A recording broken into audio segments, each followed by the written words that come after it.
네, 오늘 자연어 처리팀에서 발표할 주제는 Generating Wikipedia by Summarizing Long Sequences라는 논문이고요. 저는 발표를 맡은 문경원입니다. 저희 팀에서 이제 김한길님, 박희수님, 주정원님이 이제 논문 발표를 도와주셨습니다. 해당 논문은 구글 브레인에서 낸 논문이고요. ICLR 2018에 실린 논문입니다. 먼저 이제 논문의 주제에 대해서 말씀드리면 우리가 어떻게 문서를 요약하는지 생각해 보면 어떤 일정한 양의 문서가 주어지고 원페이지나 어떤 몇 문단 이내에 요약해야 하는 태스크가 주어졌을 때 어떤 절차를 밟으면서 요약을 하는지 생각해 보면 좋을 것 같습니다. 이 논문은 이렇게 문서를 요약하는 방법, 특히 이제 인간이 어떤 다수의 문서를 요약하는 방법을 모방해서 모델을 학습시키고 그 태스크를 해결하는 방법을 제시하고 있습니다.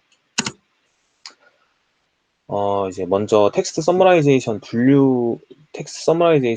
이제 어떠한 주제에 따라서 분류를 해서 제시를 하고 있는데요. 이제 먼저 인풋 타입이 이제 인풋으로 들어오는 이제 데이터가 싱글인지 멀티인지에 따라서 나눌 수 있고, 그리고 아웃풋, 요약을 해내는 것이 이제 요약의 성격이 익스트랙티브한가, 앱스트랙티브한가에 따라서 이제 나눠서 설명할 수 있는데요. 먼저 이제 저자는 싱글 다큐멘트 그리고 파라프레이징 텍스트 서머라이제이션을 먼저 제시를 하고 있습니다. 이거와 반대해서 이제 이 논문에서 다룬 멀티 다큐멘트를 사용해서 업스트랙티브 텍스트 서머라이제이션을 사용하는 것을 이제 이 논문에서 다루고 있고요. 먼저 싱글 다큐멘트 쪽을 이제 살펴보면 모델의 인풋 같은 경우에 퍼스트 센텐스부터 엔드 투엔드로 텍스트 전체를 트레이닝 시켰고, 이 때문에 이제 굉장히 많은 수의 아티클 서머리 페어가 필요했다고 이제 저자가 말하고 있어요. 이 말은 이제 데이터가 이제 아티클이 있고 그거에 이제 페어로서 이제 서머리 데이터가 같이 페어로 들어와서 트레이닝을 시켜야 어떠한 이제 랭귀지 언더스탠딩도 되고, 그거에 따라서 서머리를 이제 생성해낼 때 좀 더 유창하게 생성할 수 있기 때문에 이러한 페어들이 굉장히 많이 필요하다고 저자가 말을 하고 있었습니다. 그리고 이제 이 싱글 다큐멘트 같은 경우에는 패러프레이징이라는 태스크를 수행을 하고 있는데, 이것은 앱스트랙티브 하다기보다는 익스트랙티브 하다고 말할 수 있는데요. 이제 인풋에 있어서 어떠한 프레이즈나 어떤 문장이나 표현 같은 경우를 선택해서 가져오고 이거를 좀 인용 형식으로 가져오기 때문에 이것은 익스트랙티브 하다라고 말할 수 있습니다. 그리고 이제 논문에서 다루는 이 멀티 다큐멘트 업스트랙티브 텍스트 서머라이제이션 같은 경우에는요. 먼저 인풋이 하나의 다큐멘트가 아니라 다수의 다큐멘트를 가지고 인풋에 집어넣었고요. 그리고 썸머리를 나중에 수행을 할 때 그 썸머리가 이 데이터셋 안에 다 녹아있는 것들로 인풋을 사용을 했고요. 그 대표적인 걸로 이제 저자는 위키디피아를 이제 얘기를 하고 있습니다. 위키디피아 같은 경우에는 저희가 이제 알다시피 레퍼런스라는 것이 있고, 그 레퍼런스를 참조를 해서 위키디피아에 어떤 대주제가 있고 그 대주제에 또 소주제들 안에 아티클들이 만들어지는데, 이것이 이제 레퍼런스 텍스트를 참조를 해서 어떠한 앱스트랙티브하게 녹여서 썸머리를 만든다는 것에서 이 저자는 이것이 이제 위키디피아가 이 데이터셋에 적합하다고 말을 하고 있습니다. 그리고 이 해당 논문은 이제 트랜스포머를 사용을 했는데, 뒤에 말씀을 드리겠지만 트랜스포머와 이 태스크에 맞게 좀 더 뭔가 플러스 알파를 해서 어떤 가공을 거쳐서 다른 모델들을 제시를 해요. 그 부분은 뒤에서 이제 익스페리먼트 부분에서 좀 더 말씀을 드리도록 하겠습니다. 이제 이건 그냥 예시 화면으로 가져온 건데, 저희가 어떤 위키디피아 화면을 봤을 때 이제 이런 라면이라는 큰 대주제 안에서 역사나 어떤 뭐 이런 나라별 라면 등등의 서브젝트가 있을 때 밑에 이제 각 주와 외부 링크에 있는 여러 가지 아티클들을 이제 참조를 해서 이걸 녹여낸 이런 아티클들을 생성해내는데요. 이제 이거를 좀 더 도식화해서 말씀을 드리면, 이제 인풋으로 위키디피아 토픽이 사용이 되고, 그리고 그 토픽에 맞는 위키디피아 레퍼런스 다큐멘트들의 컬렉션들이 사용이 됩니다. 근데 이제 여기서 넌 위키디피아 레퍼런스라고 제시를 하는데, 이제 위키디피아를 또 다시 참조하면 안 되니까, 이제 위키디피아의 내용이 아닌 이제 위키디피아 이외의 레퍼런스들을 가져왔다고 알 수 있고, 가져왔다는 걸 알 수 있고요. 그리고 타겟, 즉 아웃풋으로 이제 타겟되는 것들은 아까 말씀드렸던 그 라면의 역사, 뭐 라면, 나라별 라면 등등의 이제 아티클들의 생성되는 아티클이라고 할 수 있습니다. 이제 핵심으로 보자면 이제 멀티 다큐멘트를 사용을 했고, 그 다음에 업스트랙티브 서머라이제이션을 사용을 해서 이 태스크를 이제 수행해내는 방법을 제시를 하고 있습니다. 이제 관련해서 아까 방금 말씀드렸던 멀티 다큐멘트와 업스트랙티브 모델을 사용한 릴레이티드 워크를 좀 제시를 하고 있는데요. 먼저 업스트랙티브 서머라이제이션을 사용한 논문을 살펴보면 서두에 말씀드렸던 논문인데요. 이 논문 같은 경우에는 그 CNN과 데일리 메일의 데이터를 사용을 했고요. 이제 이 데이터들이 어떤 아티클이 있고 그 아티클의 일종의 요약 데이터가 페어가 되어서 그 데이터셋을 사용을 했고, 이제 똑같이 이제 트랜스포머 모델을 사용해서 이제 학습을 시켰습니다. 근데 이제 저자는 이 논문의 한계점으로 말하는 것이 이제 이 데일리 메일과 CNN의 데이터 셋이 그 불균형이 심했기 때문에 이제 어텐션이 잘 작동하지 않았다라고 말을 하고 있고요. 그리고 이제 다른 한계점으로는 그 이 하이라이트를 하는 기준이 굉장히 불명확하다는 점을 들고 있고, 마지막으로 이 CNN과 데일리 메일이라는 그런 퍼블리셔들이 논조가 좀 다르기 때문에 이것에 대해서 이 뭔가 특이할 만하게 다르기 때문에 이것이 이제 한계점으로 지적이 되고 있고요. 그리고 이제 두 번째로 위키디피아 데이터셋을 사용을 한 예를 제시를 하고 있는데, 위키디피아를 사용을 했지만 해당 논문에서는 이제 앱스트랙티브하게 아니라 익스트랙티브한 게 아티클들을 생산했기 때문에 본 논문에서 다루는 방법과는 다르다고 할 수 있고요. 위키디피아를 사용을 했지만 카테고리를 두 개에 한정해서 이제 데이터셋을 사용했다는 점, 그리고 레퍼런스 다큐멘트를 인풋으로 넣었지만 그것이 위키디피아에 나와 있는 레퍼런스 아티클이 아니라 서치 엔진, 그러니까 구글에서 이제 서치 엔진을 통해서 레퍼런스를 찾고 그것을 인풋으로 넣었다는 점이 이제 다르다고 말하고 있습니다. 그래서 본 논문에서는 일단 업스트랙티브 모델을 사용을 했고, 멀티 다큐멘트로 위키디피아를 사용을 했습니다. 그리고 이제 위키디피아 리드 썸머리를 만들 때 이제 위키디피아를 생각을 해보시면 굉장히 뭔가 일관적인 스타일로 그 아티클들이 써졌다는 걸 알 수 있어요. 그래서 그런 것을 통해서 위 논문에서 다른 논문에서 좀 한계점으로 지적됐던 그 논조가 다르다는 점의 한계를 좀 보완을 하려고 했던 것 같고, 그리고 이제 두 가지 카테고리를 사용한 게 아니라 이제 모든 타입의 아티클을 다 사용을 했고, 그리고 이제 외부 서치 엔진을 사용한 게 아니라 이제 위키디피아 아티클 내에 있는 레퍼런스만 사용을 하고 있는 점이 이제 이 본문 논문에서 보완을 한 점이라고 생각을 했습니다. 이제 위키디피아 데이터셋의 특징을 좀 확인을 해보면, 먼저 인풋 데이터와 아웃풋 데이터가 굉장히 크고 이제 그 베리언스가 크다는 걸 알 수 있습니다. 이제 여기 데이터셋의 첫 번째, 두 번째를 보면 인풋이 이제 위키에 비해서 좀 작거나 베리언스도 작은 것을 알 수 있는데요.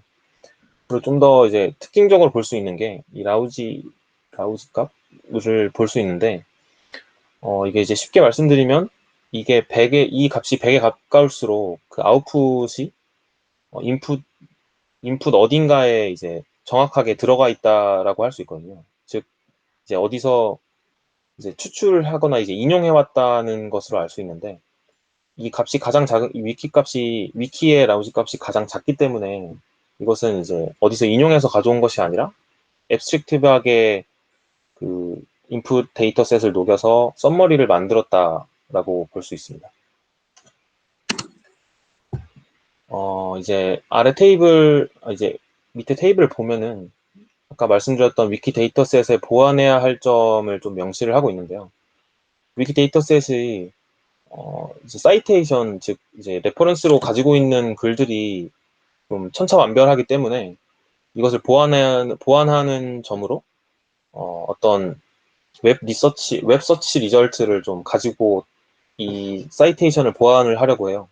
즉 이제 위키에 들어가 있는 레퍼런스 이외에 그 위키의 아티클들을 웹 서치를 통해서 찾아내고 그거를 이제 어떤 인풋의 보완책으로 이 저자는 사용을 하고 있었습니다. 혹시 여기까지 질문 있으시면 해주시면 감사하겠습니다.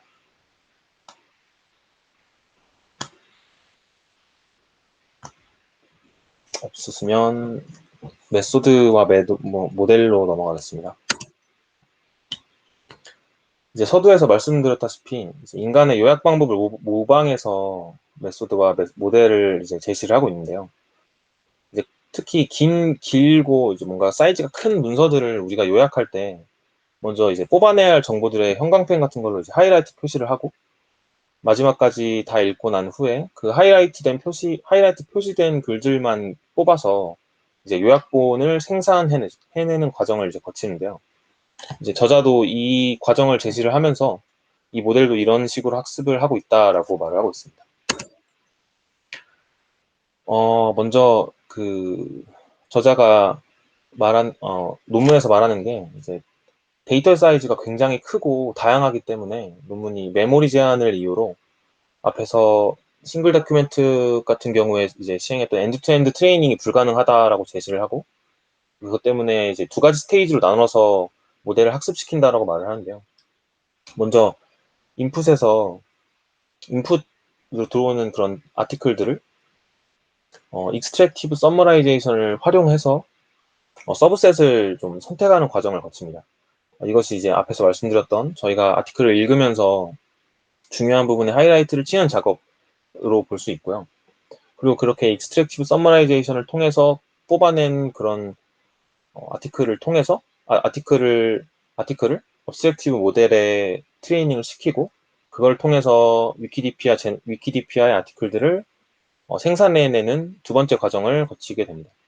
이제 이 두 번째 과정이 저희가 방금 말씀드렸던 그 하이라이트된 글들만 읽으면서 어떠한 서머리를 만들어내는 작업이라고 볼 수 있겠습니다. 먼저 익스트랙티브 스테이지인데요. 이제 과정을 설명을 드리면 아티클 AI라는 아티클에서 어떠한 그 익스트랙티브 메소드 5가지를 제시를 하는데 그 중에 하나를 선택을 해서 어떠한 랭크가 매겨진 파라그래프를 생성을 해내고 거기서 퍼스트 L 토큰스, 그러니까 위에서부터 L개의 토큰스를 뽑아내는 작업을 거치게 됩니다. 이제 이 PIRIJ라는 거를 만들어내는데요. 이걸 좀 설명을 드리면, 우선 이제 PIJ가 이제 아티클 AI의 파라그래프, PIJ라는 거는 이제 AI 아티클의 J번째 파라그래프고요. 이제 RIJ는 그 J번째 파라그래프의 랭크 값을 말하고, 이제 이것들의 리스트를 먹인 게 PIRIJ입니다. 즉 다시 말하면 어떤 아티클의 그 파라그래프를 그 익스트랙티브 메소드에 따라서 랭크를 먹이고 그거에 따라서 다시 분류를 한 다음에 상위 L개의 토큰을 가져오는 걸로 이해를 하시면 될 것 같습니다. 이 5가지 방법을 좀 간단하게 설명을 드리면 이제 저자는 세 가지 방법을 제시하고 맨 위와 맨 아래, 즉 아이덴티티와 치팅은 이 단계가 얼마나 중요한지를 말하고 싶어서 넣은 거라고 이제 제 말을 하고 있어요. 아이덴티티는 이제 베이스라인이라고 이해하시면 될 것 같고, TF-IDF 같은 경우에는 이제 어떤 단어가 문서에 몇 번 등장하는지, 그리고 그 전체 데이터 중에서 이 단어가 몇 번 등장하는지를 좀 고려한 방법이고요. 텍스트 랭크 같은 경우에는 이제 뭐 착안한 방법이 있는데, 그 중요도가 높은 웹사이트는 어떤 다른 많은 사이트로부터 링크를 받아간다는 점에 착안을 해서 어떤 이제 생성해낸 어떤 파라그래프의 문장이 전체 문서에서 이제 얼마나 자주 사용되는지 그거에 따라서 랭킹을 매겨서 계산한 방법이고요. 그리고 이제 썬베이직 같은 경우에는 문서 내 단어 빈도의 스코어를 계산을 해서 자주 등장하는 단어를 덜 등장하는 단어보다 더 많이 사용하고 그거를 통해서 썸머리를 생성한 다음에 그거의 유사도를 계산을 해서 이제 파라그래프의 순위를 매기는 방법입니다. 그리고 마지막으로 치팅은 말 그대로 치팅인데 이제 아웃풋과 인풋을 바이그램의 그런 교집합을 보면서 이제 말 그대로 이건 완벽하게 답안지를 보고 이제 생성해낸 방법이라고 이해를 하시면 될 것 같습니다. 이제 두 번째 스테이지로 abstractive 스테이지인데 이제 로우 텍스트 즉 앞에서 그렇게 순위를 매긴 파라그래프에 L개의 토큰을 가져왔는데 그거를 이제 컨캐티네이션을 해서 하나의 덩어리로 만들게 됩니다. 그리고 그거를 이제 생각을 해보면 이제 가장 그런 연관성이 높은 파라그래프가 맨 위에 있고 이제 그거의 순위에 따라서 쭉쭉쭉쭉 가지고 쭉쭉쭉 이제 파라그래프가 이제 형성되어 있다고 생각하시면 되고 그리고 이제 xi 인풋을 넣을 때 인코드를 해서 넣을 때 이제 토크나이즈를 이제 그 단어 단위로 이제 해서 집어넣게 되는데요. 그래서 한 가지 좀 작업을 거치는 게 이제 앞에서 L 토큰즈를 고르고 이제 xi라는 토크나이즈 인풋을 넣을 때 이 L과 ni 즉 이 토큰된 이 덩어리와 L개 고른 토큰이 이제 개수가 다르면 계속 최대값이 달라지기 때문에 여기 이제 여기 세 번째 로우를 보시면 MIL이 미니마이즈를 거쳐서 L과 ni 중에 가장 작은 값을 넣어서 이제 그런 최소값을 맞춰서 진행을 한 걸 알 수 있습니다. 그리고 아웃풋도 인풋과 같은 과정을 거쳐서 이제 토크나이즈를 진행을 하고요. 최종적으로 저희가 이 논문에서 하려고 했던 Objective 모델, 즉 W를 이제 설명을 하게 됩니다. 이 논문에서는 세 가지 방법을 이제 제시를 하고, 이 모델에 있어서 세 가지 방법을 또 제시를 하고 있는데요. 첫 번째는, 저희가 알고 있는 트랜스포머라는 모델을 사용을 했고, 그 다음에는 이제 디코더만 넣은 트랜스포머, 그 다음에는 이제 어떠한 메모리를 좀 줄이기 위한 어떤 과정을 거친 트랜스포머를 사용을 하는데, 좀 더 뒤에서 자세하게 설명을 드리겠습니다. 먼저 베이스라인 모델을 제시를 하고 있는데, 이거는 이제 LSTM 인코더 디코더로 이제 인코더와 디코더로 구성이 되어 있는 저희가 아는 그런 베이스라인 모델이고요. 두 번째로는 이제 트랜스폼 모델인데 디코더만 가지고 온 그런 모델입니다. 이거는 이제 논문에서 말하길 이런 어떠한 추정으로부터 시작을 했는데 이제 인코더와 디코더가 일단 있는 모델 자체가 그런 번역을 위해서 그 바이링규얼한 것들을 이쪽에서 학습시키고 저쪽에서 학습시켜서 학습을 시키는 과정을 거치는데 이제 본 논문에서 사용할 때는 모노링규얼이기 때문에 어떠한 불필요한 정보들이 재학습되면서 어떤 메모리를 계속 메모리를 이제 사용하게 된다라고 추정을 했고 그것에 따라서 이제 디코더만 가져와서 이 작업을 시행을 하게 됩니다. 그래서 이제 인풋과 아웃풋의 그런 시퀀스들을 하나로 합쳐서 이제 어떤 스탠다드 랭귀지 모델에 다 한꺼번에 집어넣어서 트레이닝을 하게 되는데요. 네, 트레이닝을 하게 됩니다. 그래서 이 과정을 통해서 논문에서 말하기를 옵티마이제이션이 좀 더 쉬워졌고 특히 이제 시퀀스가 길면 길수록 그 옵티마이제이션이 훨씬 쉬워졌다라고 네, 논문에서는 제시를 하고 있습니다. 그 다음 이제 마지막으로 논문을 제시하는 모델이 트랜스포머 디코더 및 메모리 컴프레스드 어텐션이라는 모델인데요.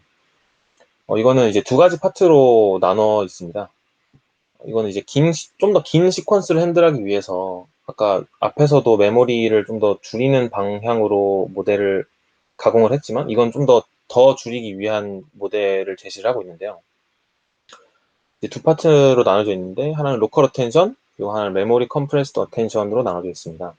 로컬 어텐션은 저희가 알고 있는 그 트랜스포머의 기존의 그 방법을 따르고 있고 이제 메모리 컴프레스터 같은 경우에는 옆에 이제 도식을 보시면 밸류와 키가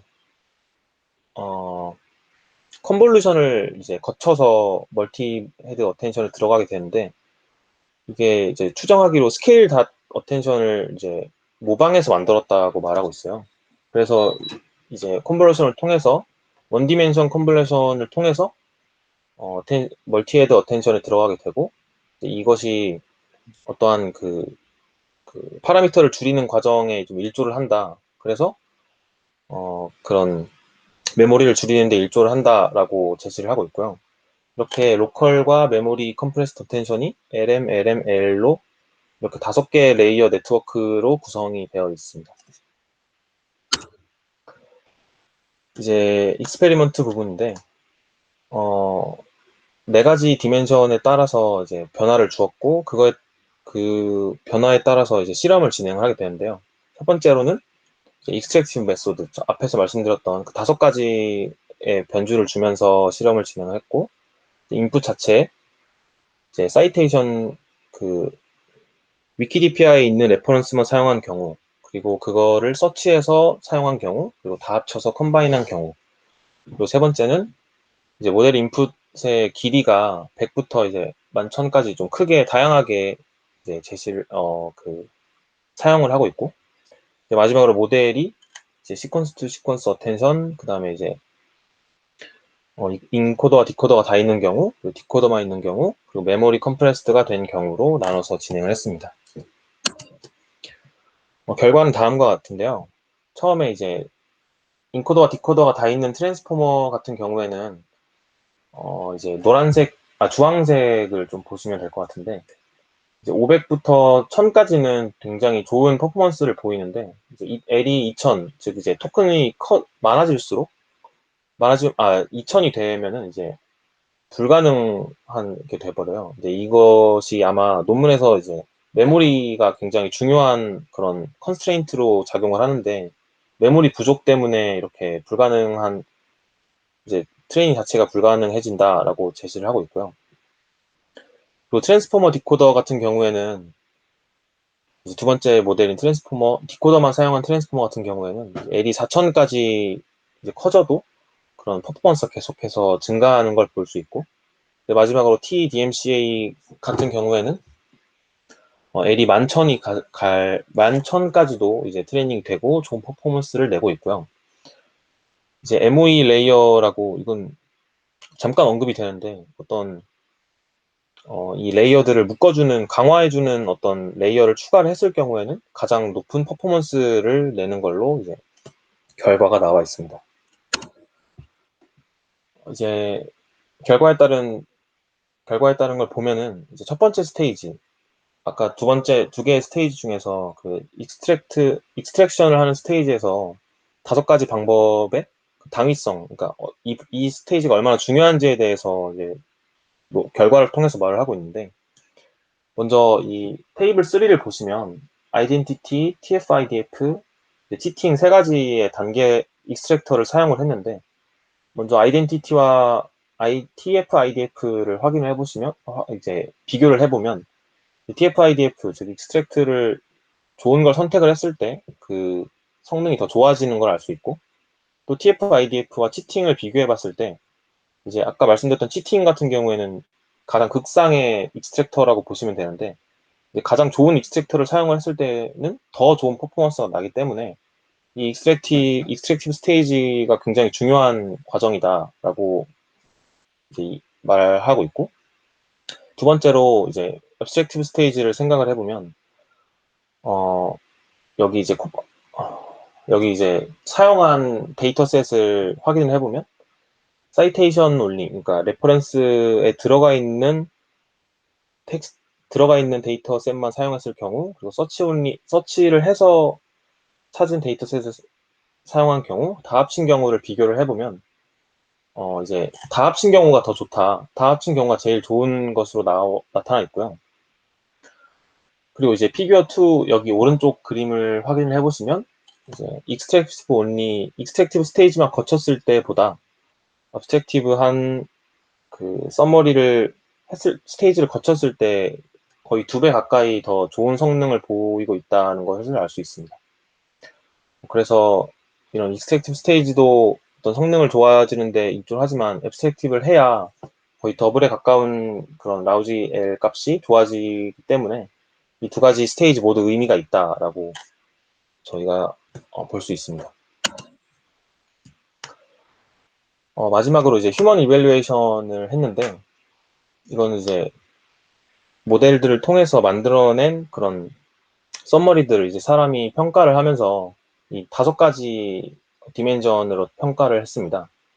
이제 포커스, 그리고 문법, 그리고 뭐 장황하지 않은지, 그다음에 이제 참조가 명확하게 됐는지, 그리고 이제 구조의 통일성의 측면에서 이제 사람이 평가를 했는데요.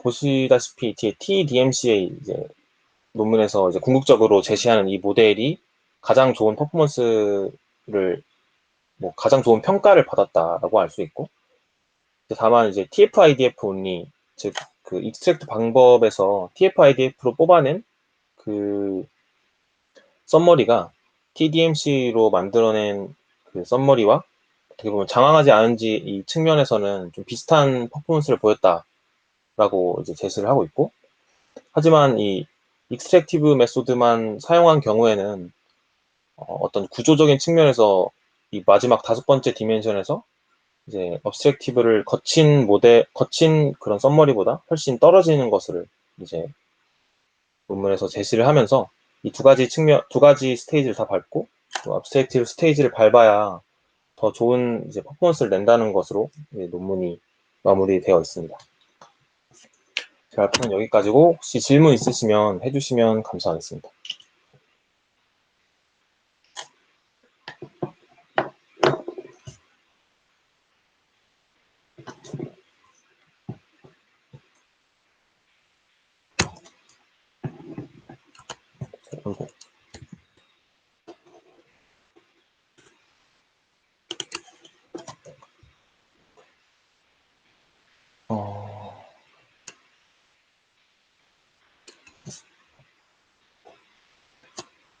질문이 없으시면 저는 발표를 여기까지 하겠습니다. 네, 네, 감사합니다.